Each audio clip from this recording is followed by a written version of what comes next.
What is carbon offsetting? How it is done and how much it costs? We use carbon as a source of energy for most of our daily activities. But one of the most significant impacts to a carbon footprint comes from traveling. According to estimates, tourism is responsible for roughly 8% of all carbon emissions in the world. A round trip from San Francisco to Paris produces around 8 tons of carbon emissions per person. This is huge. While we can't stop flying, we need to offset our carbon footprint through other means.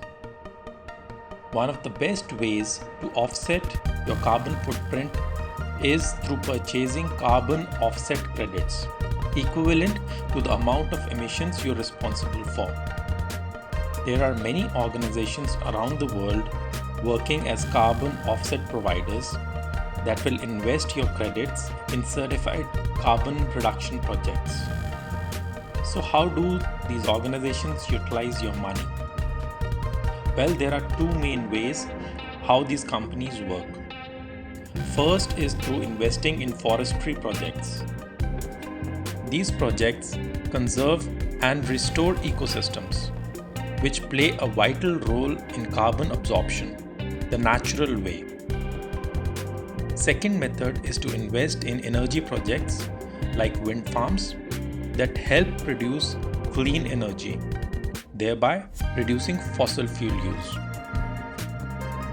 And certainly, benefits of such projects go beyond carbon reduction, such as protecting the forests and the biodiversity within, or creating opportunities for communities to better their livelihoods and health. The benefits extend to the most vulnerable societies. The next logical question would be, do these projects actually work? These organizations have to clear the carbon project quality assurance checks, including project validation, project life cycle verification, and documentation for transparency. These are gold standard certified projects aligned with the UN Sustainable Development Goals. So yes, they work. How much does it usually cost to offset our carbon emissions? The price of carbon offset varies according to the projects and organizations, but they usually cost around $8 per metric ton of carbon offset to around $20 per ton of carbon offset. Certainly not a huge cost to offset our carbon footprint. Through this channel, it is our attempt to bring about awareness on the impact to our climate because of our actions, and to help people make informed choices. Keep watching, subscribe and pass on the word to encourage us so that we continue to bring such meaningful content.